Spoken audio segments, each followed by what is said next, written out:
Catherine Bernardo, iniiba ang imahe para magsisi si Daniel sa ginawa nito sa kanya.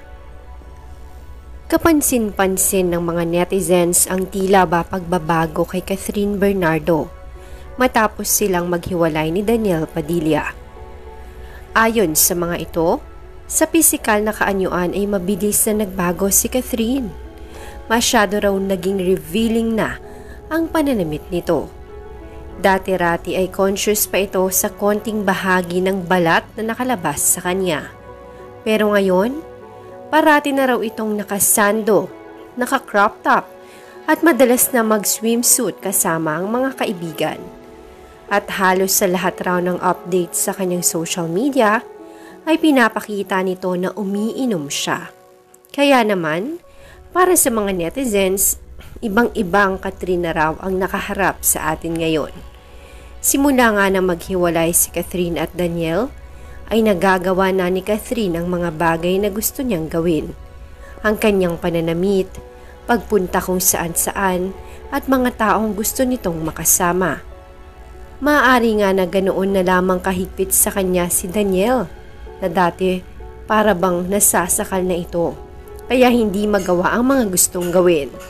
Bata pa sila, almost 12 years silang magkasintahan, kaya naman nakafocus lang sila sa bawat isa at sa kanilang love team.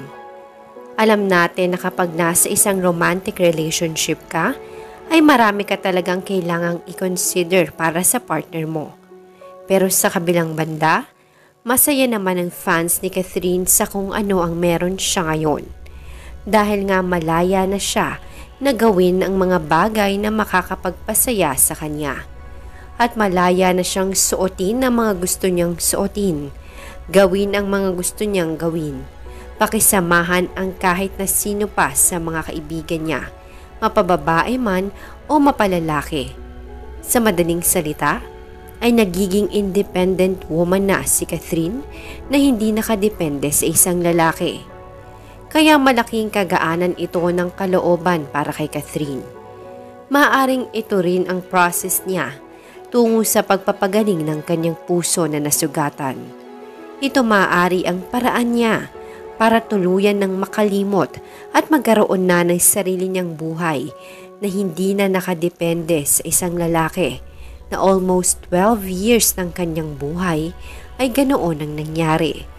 Kaya naman, para sa iyo, Catherine, ipagpatuloy mo lang ang mga bagay na alam mong magpapasaya sa iyo.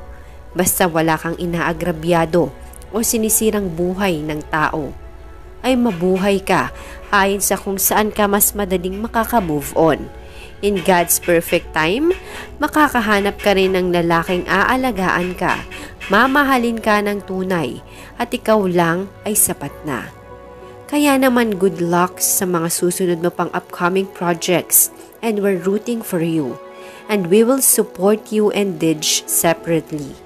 Good luck, Kath and DJ. Umaasa rin kami na sana dumating ang panahon na maging okay na kayo totally. Hindi man bilang magkapareha in real life, pero kahit na bilang magkaibigan na lamang. Samantala, bago ko tapusin ang video na ito, isa ka rin ba sa nakapansin sa mabilisang pagbabago ni Catherine Bernardo? Comment down below.